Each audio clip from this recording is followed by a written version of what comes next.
ইফালে বোকাখাতত নিশা বন বিভাগৰ নিৰাপত্তা বাহিনীৰ গুণ্ডাগিৰি। বোকাখাত চহৰৰ মাজমজিয়াত নিৰাপৰাধী যুৱকক প্ৰহাৰৰ অভিযোগ উত্থাপন হৈছে।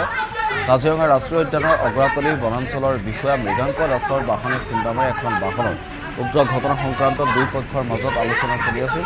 তেতিয়াই বন বিষয়াৰ বাহনৰ চালকে অগ্ৰাতলী বনাঞ্চলৰ নিৰাপত্তা বাহিনীৰ জোৱানক ফোন কৰি মাতি আনে। দুৰ্ঘটনাগ্ৰস্ত বাহনৰ দুই যুৱকক প্ৰহাৰ কৰাৰ লগতে স্থানীয় এজন অসুস্থ যুৱকক প্ৰহাৰ কৰে। বন বিভাগৰ দুখন বাহনত অহা বন বিভাগৰ দলটোৱে মাৰপিট সংঘটিত কৰি পলায়ন কৰে। ভুক্তভোগী পৰিয়ালৰ লোকে বোকাখাত থানাত এজাহাৰ দাখিল কৰিবলৈ যাওঁতে হুলস্থুলীয়া পৰিৱেশৰ সৃষ্টি হয়। যদি বোকাখাত থানাৰ জনৈক মহাবী উপাধিৰ উপ পৰিদৰ্শকে ভুক্তভোগী পৰিয়ালটোৰ অভব্য আচৰণ কৰাৰ অভিযোগ উত্থাপন হৈছে। থানাৰ পৰা খেদি পঠিওৱাৰ অভিযোগ তুলি হুলস্থুলীয়া পৰিৱেশৰ সৃষ্টি হয়। অৱশেষত অগ্ৰাতলী বনাঞ্চলৰ বনাঞ্চলিক বিষয়া বোকাখাত থানাত উপস্থিত হয়। নিৰ্যাতনৰ বলি হোৱা যুৱকৰ পৰিয়ালত এজাহাৰ ভিত্তিত আৰক্ষীয়ে তদন্ত অব্যাহত ৰাখিছে।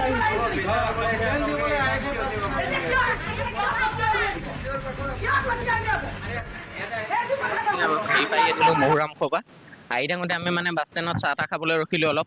তাৰপিছত মানে ডিএফও গাড়ী এখন আছিলে, গাড়ীখন আহি মেলি আমাৰ গাড়ীখনত দুবাৰকৈ মাৰিলে ঝাটকা।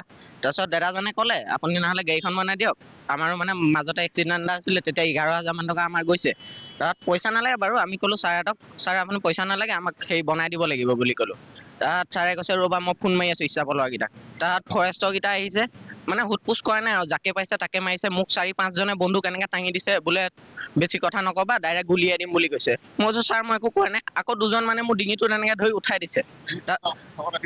পুস্তকত আছিলে, সিহঁতি পুস্তকত আহিছিলে আৰু দুজন মানে খাই থৈছে, মানে দুজন মানে মদ চদ খাই থৈছে আৰু এজন যোনজন আছিলে প্ৰথম ফোন মৰাজন সেইজনেও পুৰা মদ খাই থৈছে। কাহিনীটো মানে কি, মোৰ দোকানৰ সন্মুখত সৰু গাড়ী এখন ৰখাই থোৱা আছিলে, এইখনে নেকি বগা গাড়ী, আৰু তেওঁলোকৰ যিখন আজিকালি ফৰেষ্টত গাড়ী এখন দিছে চৰকাৰৰ ফালৰ পৰা, সেইখন বেক কৰি আহি গাড়ীখনত মাৰিলে। আমি দোকানৰ পৰা চাই আছোঁ, তেওঁলোকে কথা বতৰা পাতিলে, মিলা মিলি কি কৰি আছিলে।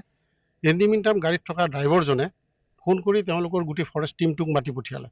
তেখেতে কিন্তু মানা কৰিছে মৃগাংক দাস বৰাই যে মাতিব নালাগে, আমি মিলা মিলি কৰি লওঁ। নাই মই মাতিছোঁ নহয়, এনেকুৱা টাইপত কথা।